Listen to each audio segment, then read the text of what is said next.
اعوذ باللہ من الشیطان الرجیم بسم اللہ الرحمن الرحیم رب اشرح لی صدری ویسر لی امری واحلل عقدۃ من لسانی یفقہوا قولی۔ سورۃ البقرہ آیت نمبر 20 کی تفسیر۔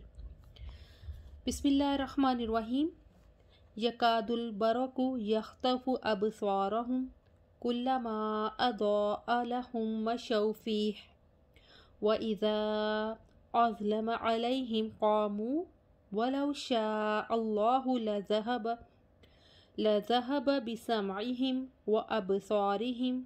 إِنَّ اللَّهَ عَلَى كُلِّ شَيْءٍ قَدِيرٌ۔ قریب ہے کہ بجلی ان کی نگاہیں اچک لے، جب کبھی ان کے لیے روشنی کرتی ہے تو وہ اس میں چل پڑتے ہیں،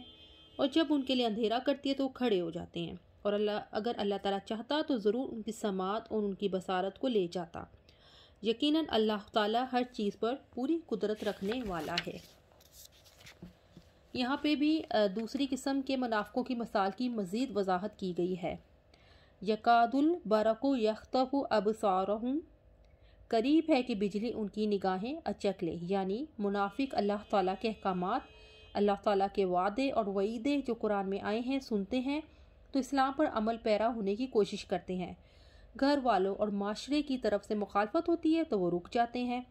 یخطف ابصارہم، ان کی نگاہیں اچک لے، بصارت سے مراد ایمان کا نور ہے جو منافق میں کم ہوتا ہے۔ بصارت کے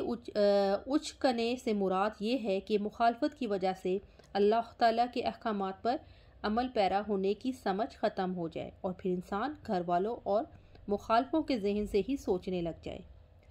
یکاد البرق یخطف ابصارہم، قریب ہے کہ بجلی ان کی نگاہیں اچک لے، یعنی اس بارش میں بجلی کی غضب کی چمک ہے، اور ان کی بینائی سے مراد ایمان کی کمزور ہے، ممکن ہے اسی روشنی سے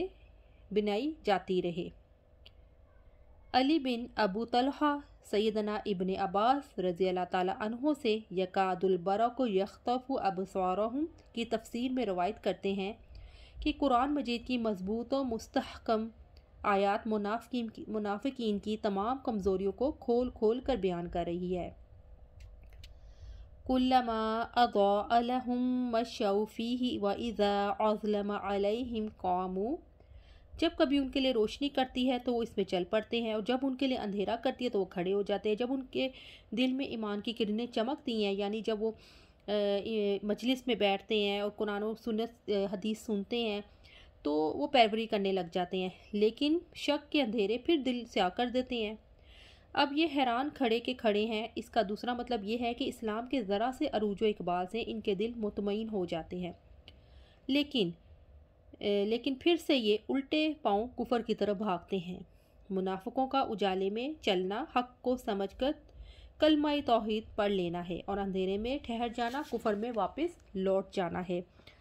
یہ کتاب ہے السراج المنیر۔ منافق کے دل میں ایمان نہیں ہوتا، وہ اہل ایمان کے ایمان سے روشنی حاصل کرتے ہیں، اس لیے جب وہ قرآن و حدیث میں سے کچھ سنتے ہیں تو انہیں تھوڑی سی روشنی ملتی ہے تو کچھ نیک اعمال کر لیتے ہیں، اور جب قرآن و حدیث کی مجالس میں نہیں جاتے تو اللہ تعالیٰ کے وعدوں اور وعیدوں کو نہیں سنتے تو اندھیرا ہو جاتا ہے اور ان کے اعمال صالحہ بھی رک جاتے ہیں۔ منافق پر روشنی ہونے سے مراد ہے کہ قرآن حکیم کی تعلیمات سنتے ہوئے پڑھتے ہوئے دین کی کسی بات کا سمجھ آ جانا، اور اندھیرا چھا جانے سے مراد یہ بھی ہے کہ اگر دین کا حکم دل کی مرضی کے خلاف ہے، یا گھر والوں کی یا معاشرے کے افراد کی پسند کے مطابق نہیں، اور انسان ان کی مخالفت یا اپنے نفس کی مخالفت برداشت نہ کر سکتا ہو تو اس حکم کو سمجھنے کے باوجود نظر انداز کر دے اور اس پر عمل پیرا ہونا اپنے لیے ضروری نہ سمجھے، یوں انسان کی سمجھ اندھیرا چھا جاتا ہے۔ اسلام پر عمل پیرا ہونے کے راستے میں یوں تو بہت سی رکاوٹیں سامنے آتی ہیں، جیسے گھر والوں کی مخالفت ہو گئی، معاشرے کے افراد کی مخالفت، لیکن سب سے بڑی رکاوٹیں خود انسان کے اپنے اندر سے سامنے آتی ہیں۔ مثال کے طور پہ دیکھ لیں کہ خوف، اس بات کا خوف کہ کہیں میں لوگوں کی نظروں سے نہ گر جاؤں۔ اسی طرح منافق کو بھی یہ اندیشہ لاحق ہو جاتا ہے کہ لوگ کیا کہیں گے۔ پھر جب رسم و رواج سے اسلام کے احکامات ٹکراتے ہیں تو اہل خاندان اور معاشرے کے افراد میں عزت کم ہو جانے کا خوف، رکاوٹ بنتا ہے۔ اسی طرح تعصب ہے، یعنی جب ایک انسان اللہ تعالیٰ کے حکم کو، اس کے دین کو کسی انسان سے سنتا ہے تو وہ اس کو انسان کی بات سمجھ لیتا ہے، پھر اندر چھپا ہوا تکبر اور حسد زندہ ہو جاتا ہے، اور انسان کان رکھتے ہوئے بہرا، آنکھیں رکھتے ہوئے اندھا ہو جاتا ہے، اور زبان رکھتے ہوئے بھی گونگا بن جاتا ہے۔ یوں یہ تعصب اسلام پر عمل پیرا ہونے کے راستے کی رکاوٹ بن جاتا ہے۔ پھر اسی طرح لوگوں سے کٹ جانے کا اندیشہ، کہ لوگ کہہ دیں گے تم تو بڑے دیندار ہو گئے ہو بھائی، تم تو بہت قرآن پڑھنے لگ گئے ہو، تم تو بہت حدیثوں پہ عمل کرنے والے ہو، مطلب ان چیزوں سے اس کو یہ ہوتا ہے کہ کہیں میں دنیا سے ہی نہ کٹ جاؤں۔ پھر رزق کے کم ہونے کا اندیشہ، کہ یہ بہت لوگوں سے سننے میں آتا ہے کہ جب دیندار جو لوگ ہیں وہ رزق میں کمی ہو جاتی ہے، اس طرح کی باتیں، جیسے لوگوں کے اس طرح کے ذہنی ہے باتیں یا ان کے حالات ہیں، لیکن ایسا کچھ نہیں ہوتا، رزق دینے والا تو اللہ کی ذات ہے۔ پھر منافقوں کو جو تنبیہ کی اللہ نے، یعنی وَلَوْ شَاءَ اللَّهُ لَذَهَبَ بِسَمْعِهِمْ وَأَبْصَارِهِمْ، اور اگر اللہ تعالیٰ چاہتا تو ضرور ان کی سماعت اور ان کی بصارت کو لے جاتا۔ اللہ تعالیٰ نے نفع مند علم یعنی قرآن و حدیث سننے سے بہرے بننے والے حق دیکھنے سے اندھے بننے والے منافقوں کو، جنہوں نے اپنے ایمان کے راستے بند کر دیے ہیں، تنبیہ کی ہے کہ وہ جب چاہے اپنی دی ہوئی صلاحیتوں کو واپس لے سکتا ہے، اس لیے اس کے عذاب سے بے خوف نہ ہو جاؤ اور شر و نفاق سے باز آ جاؤ۔ یعنی اللہ نے تنبیہ کی ہے کہ میں نے اگر ڈھیل آپ لوگوں کو دی ہوئی ہے تو اس کا یہ مقصد نہیں کہ آپ بے خوف ہو کے پھرو،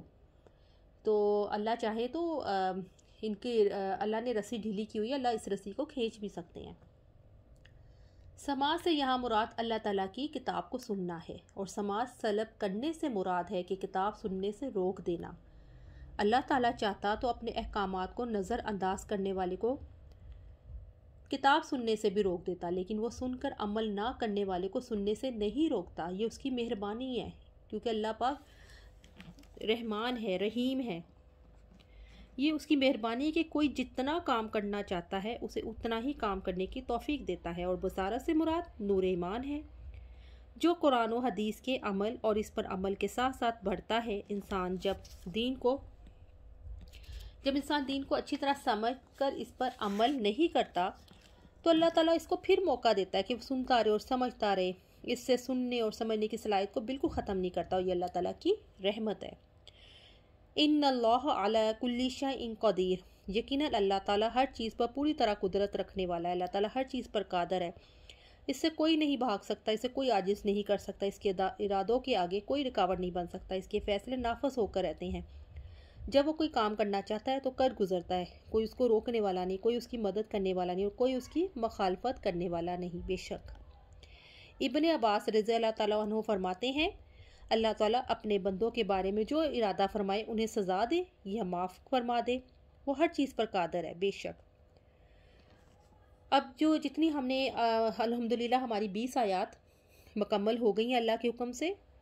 اور سورۃ البقرہ کی ابتدائی 4 آیات میں خالص مومنوں کی صفات بیان کی گئی تھی، اگلی 2 آیات میں خالص کافروں کی خصوصیات بیان کی گئی تھی، اور اس سے اگلی 13 آیات منافقین کے بارے میں تھی۔ اور منافقین جن کی 2 قسمیں ہیں، خالص منافق جن کی مثال آگ کے اجالے سے دی گئی ہے، وہ منافق جن کے دلوں میں تردد ہے اور کبھی ایمان کی کرن چمکتی ہے اور کبھی نور ایمان بجھ جاتا ہے، ان کی مثال بارش سے دی گئی ہے، جو ہم نے پیچھے پڑھا ہے سارا۔ یہ پہلے منافقوں سے کچھ کم ہے۔ یہ کتاب ہے السراج المنیر، اس میں لکھا ہوا ہے، ٹھیک ہے۔